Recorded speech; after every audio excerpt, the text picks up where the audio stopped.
Hello दोस्तों, स्वागत है आप सभी का जैनित अकेडमी के यूट्यूब चैनल में। डेली करंट अफेयर्स सीरीज में आज है 17 अप्रैल 2023। 17 अप्रैल 2023 के महत्वपूर्ण करंट अफेयर्स इस वीडियो में डिस्कस किए गए हैं। सभी क्वेश्चन सिलेक्टेड एवं इम्पोर्टेंट है और सभी क्वेश्चनों से रिलेटेड फैक्ट भी बताए गए हैं, तो वीडियो को एंड तक जरूर देखिएगा। दोस्तों, कल हमने आपसे टेस्ट क्वेश्चन पूछा था। क्वेश्चन था, दुनिया का दूसरा सबसे मजबूत टायर ब्रांड कौन सा बना है? दुनिया का दूसरा सबसे मजबूत टायर ब्रांड कौन सा बना है?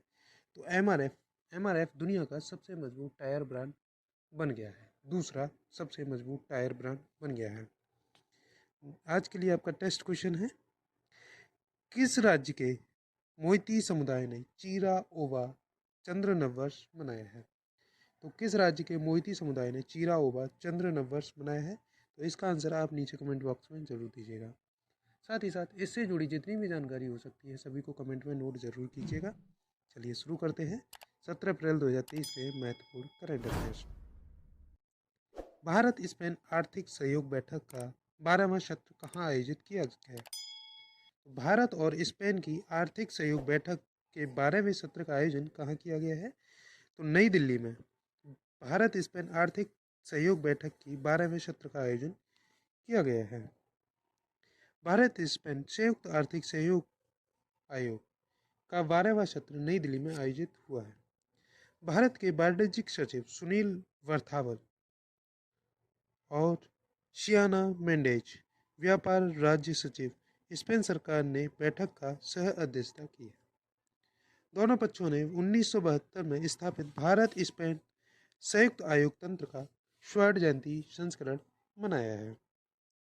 नेक्स्ट क्वेश्चन है क्वेश्चन नंबर 2। G20 वित्त मंत्रियों की दूसरी बैठक का आयोजन कहाँ किया गया? तो G20 वित्त मंत्रियों की दूसरी बैठक का आयोजन वाशिंगटन डीसी अमेरिका में किया गया। वाशिंगटन डीसी अमेरिका में दूसरी सत्र बैठक का आयोजन किया गया। भारतीय G20 प्रेसिडेंसी के तहत G20 वित्त मंत्रियों और सेंट्रल बैंक गवर्नेंस की दूसरी बैठक वाशिंगटन डीसी अमेरिका में आयोजित की गई थी। भारत की वित्त मंत्री निर्मला सीतारमण और भारतीय रिजर्व बैंक के गवर्नर शशिकांत दास ने संयुक्त रूप से बैठक की अध्यक्षता की।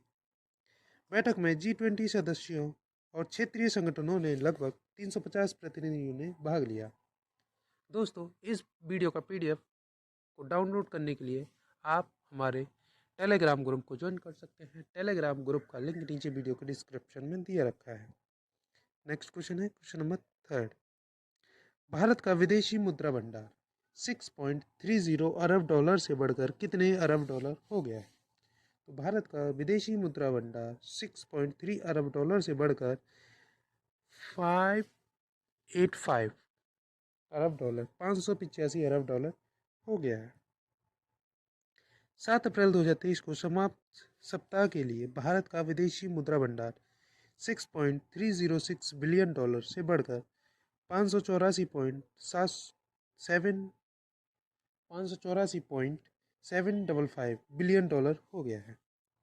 पिछले रिपोर्टिंग सप्ताह में फॉरेक्स किटी ने 2 सप्ताह की बढ़ती प्रवृत्ति को 329 मिलियन डॉलर से घटाकर 578.45 बिलियन कर दिया। अक्टूबर 2021 में देश का फॉरेक्स किटी 645 बिलियन डॉलर के सर्वकालिक उच्च स्तर पर पहुंच गया था। स्वर्ण भंडार 1.496 अरब डॉलर से बढ़कर 46.696 अरब डॉलर हो गया है। नेक्स्ट क्वेश्चन है क्वेश्चन नंबर 4। विश्व आवाज दिवस कब मनाया गया है? तो विश्व आवाज दिवस 16 अप्रैल को विश्व आवाज दिवस के रूप में मनाया गया है। विश्व आवाज दिवस एक विश्वव्यापी वार्षिक कार्यक्रम है जो 16 अप्रैल को होता है और जो आवाज की घटनाओं के उत्सव को समर्पित होता है। इसका उद्देश्य सभी लोगों के दैनिक जीवन में आवाज के अत्यधिक महत्व को प्रदर्शित करना है। यह उत्सव ब्राजील में 1999 में ब्राजीलियाई राष्ट्रीय आवाज दिवस के रूप में शुरू हुआ था। नेक्स्ट क्वेश्चन है क्वेश्चन नंबर 5। नंदिनी दास की कोडिंग पेंटेक का विमोचन कब किया गया? तो नंदिनी दास की कोडिंग इंडिया नामक पुस्तक का विमोचन 13 अप्रैल 2023 को किया गया है। Courting India England Mughal India and the origin of empire नामक पुस्तक नंदिनी दास द्वारा लिखी गई है और अप्रैल 2023 में जारी की गई। पुस्तक 1570 में पोप पायस की वी द्वारा उनके पूर्व संचार के बाद नए बाजारों को खोजने में अंग्रेजी व्यापारियों के सामने आने वाली चुनौतियों का प्रकाश डालती है। पुस्तक 1615 में भारत के सम्राट जहांगीर के दरबार में राजदूत के रूप में थॉमस रो के 4 साल के मिशन पर भी केंद्रित है। नेक्स्ट क्वेश्चन है क्वेश्चन नंबर 6। पशु महामारी तैयारी पहल। पशु महामारी तैयारी पहल के साथ animal health system support for one health किसके द्वारा लॉन्च किया गया है? तो केंद्रीय मंत्री पुरुषोत्तम रूपाला द्वारा इसको लॉन्च किया गया है। केंद्रीय मंत्री पुरुषोत्तम रूपाला द्वारा नई दिल्ली में पशु महामारी तैयारी पहल के साथ साथ विश्व बैंक द्वारा वित्त पोषित animal health system support for one health परियोजना का शुभारंभ किया गया। पशुपालन और डेयरी विभाग ने विश्व बैंक के साथ मिलकर animal health system support for one health परियोजना पर हस्ताक्षर किए। नेक्स्ट क्वेश्चन है क्वेश्चन नंबर 7। एनएमसीजी ने कितने विश्वविद्यालयों के साथ समझौता ज्ञापन पर हस्ताक्षर किए हैं? तो एनएमजीसीजी ने कितने विश्वविद्यालयों के साथ हस्ताक्षर किए हैं? तो 49 विश्वविद्यालयों के साथ एनएमजीसी द्वारा समझौते ज्ञापन पर हस्ताक्षर किए गए हैं। राष्ट्रीय स्वच्छ गंगा मिशन ने युवाओं को जल संरक्षण और नदी पुनर्जीवन की दिशा में प्रेरित करने के लिए 49 विश्वविद्यालयों के साथ समझौते ज्ञापन पर हस्ताक्षर किए हैं। इस पर नमामि गंगे यूनिवर्सिटीज कनेक्ट कार्यक्रम के दौरान हस्ताक्षर किए गए थे। इस कार्यक्रम का विषय igniting young minds rejuvenating river. Namami Gange का संयुक्त राष्ट्र द्वारा शीर्ष 10 वर्ल्ड रेस्टोरेशन फ्लैगशिप में से एक के रूप में मान्यता दी गई है। नेक्स्ट क्वेश्चन है क्वेश्चन नंबर 8। फरवरी 2023 में देश का औद्योगिक उत्पादन कितने प्रतिशत बढ़ गया है? तो फरवरी 2023 में देश का औद्योगिक उत्पादन 5.6% की वृद्धि दर्ज की गई है। फरवरी 2023 में देश का औद्योगिक उत्पादन साल दर साल आधार पर 5.6% बढ़ा है। सांख्यिकी मंत्रालय के आंकड़ों के अनुसार फरवरी में विनिर्माण क्षेत्र के उत्पादन में 5.3% की वृद्धि और खनन उत्पादन में 4.6% की वृद्धि दर्ज की गई है।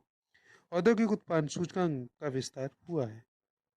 जनवरी 2023 के लिए आईआईपी वृद्धि को संशोधित कर 5.2% से 5.5% कर दिया गया है। फरवरी 2023 में आईपीपी 1.2% बढ़ा था। नेक्स्ट क्वेश्चन है क्वेश्चन नंबर 9। किसानों को आसानी से ऋण प्राप्त करने के लिए फसल ने किस बैंक के साथ समझौते ज्ञापन पर हस्ताक्षर किए हैं? तो फसल ने एसबीआई बैंक के साथ किसानों को आसानी से ऋण प्राप्त करने के लिए समझौते ज्ञापन पर हस्ताक्षर किए हैं। कृषि प्रौद्योगिकी कंपनी फसल ने भारतीय स्टेट बैंक के साथ साझेदारी की घोषणा की है। इसका उद्देश्य किसानों को पूंजी तक आसान पहुंच प्रदान करना है। साझेदारी बहुत प्रतिस्पर्धी दरों पर त्वरित, आसान और संपार्श्विक मुक्त ऋण प्रदान करके खेती में प्रमुख चक्रों के दौरान नकदी प्रवाह की बाधाओं को हल करने में मदद करेगी। नेक्स्ट क्वेश्चन है क्वेश्चन नंबर 10। आईएमएफ द्वारा जारी आंकड़ों के अनुसार चालू वित्त वर्ष में भारत का वृद्धि दर कितने प्रतिशत हो गया है? 5.9% भारत में वृद्धि दर दर्ज की गई है आईएमएफ द्वारा। अंतर्राष्ट्रीय मुद्रा कोष ने अनुमान लगाया है कि चालू वित्त वर्ष अप्रैल 2023 मार्च 2024 के लिए भारत की अर्थव्यवस्था 5.9% की वृद्धि से बढ़ेगी। जनवरी के पूर्वानुमान के बाद से यह 0.2% आंकड़ों का गिरावट वाला संशोधन है। आईएमएफ ने अगले वित्त वर्ष के लिए भारत के लिए 6.3 आर्थिक विकास दर का अनुमान लगाया है। आईएमएफ द्वारा वैश्विक उत्पादन वृद्धि के 2023 कैलेंडर वर्ष में 2.8% तक धीमा होने का अनुमान लगाया है। नेक्स्ट क्वेश्चन है क्वेश्चन नंबर 11। पूर्वी सेक्टर पर मल्टी मोड इंसर्शन का संचालन किसके द्वारा किया गया है?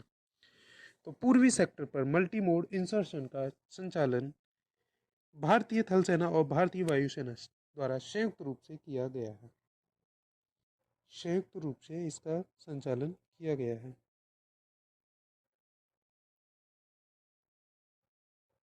अप्रैल 2023 के पहले सप्ताह में थल सेना और भारतीय वायुसेना ने संयुक्त रूप से पूर्वी सेक्टर में मल्टी डोमेन अभ्यास शुरू किया है।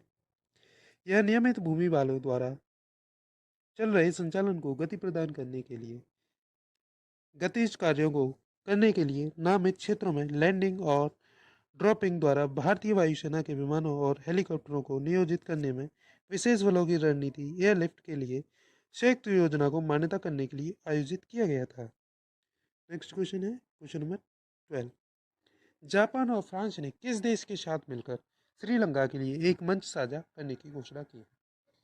तो जापान और फ्रांस ने किस देश के साथ मिलकर श्रीलंका के लिए एक मंच साझा करने की घोषणा की है? तो जापान, फ्रांस और भारत ने संयुक्त रूप से मिलकर श्रीलंका के लिए एक मंच साझा करने की घोषणा की है। भारत, जापान और फ्रांस ने श्रीलंका के लेनदारों के लिए एक साझा मंच की घोषणा की है ताकि देश को अपने ऋण संकट को दूर करने में मदद मिल सके। श्रीलंका कोविड-19 महामारी के कारण ऋण संकट का सामना कर रहा है।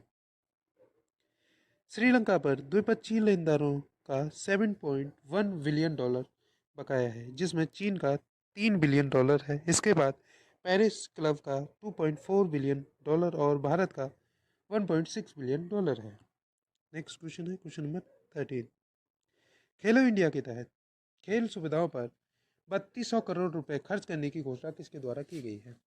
तो खेलो इंडिया के तहत खेल सुविधाओं पर 3200 करोड़ रुपए खर्च करने की घोषणा केंद्रीय मंत्री अनुराग ठाकुर द्वारा की गई है। केंद्रीय युवा कार्य खेल मंत्री अनुराग सिंह ठाकुर ने घोषणा की है कि सरकार खेलो इंडिया अभियान के तहत 5 वर्षों में खेल सुविधाओं पर 3200 करोड़ रुपए खर्च करेगी। उन्होंने हिमाचल प्रदेश के हमीरपुर में भारतीय खेल प्राधिकरण के राष्ट्रीय उत्कृष्टता केंद्र में नए बैडमिंटन कोर्ट, लाइटिंग सिस्टम और जूडो मैट जैसी खेल सुविधाओं का भी उद्घाटन किया। नेक्स्ट क्वेश्चन है क्वेश्चन नंबर 14। कृषि प्रमुख वैज्ञानिकों की G20 की 12वीं बैठक का आयोजन कहाँ किया गया? तो कृषि प्रमुख वैज्ञानिकों की 12वीं G20 बैठक का आयोजन कहाँ किया गया? तो वाराणसी में इसका बैठक का आयोजन किया गया है। G20 में कृषि प्रमुख वैज्ञानिकों की 12वीं बैठक 17 से 19 अप्रैल 2023 को वाराणसी में होने वाली है। 12वें MACES सम्मेलन की theme sustainable agriculture and food system for healthy people and the planets है। बैठक में बाजार और अन्य प्राचीन अनाज अंतर्राष्ट्रीय शोध पहल पर भी चर्चा की जाएगी। नेक्स्ट क्वेश्चन है क्वेश्चन नंबर 15। हाल ही में विदेश राज्य मंत्री मीनाक्षी लेखी किस देश की 2 दिवसीय यात्रा पर गई है? तो विदेश राज्य मंत्री मीनाक्षी लेखी किस देश की 2 दिवसीय यात्रा पर गई हैं?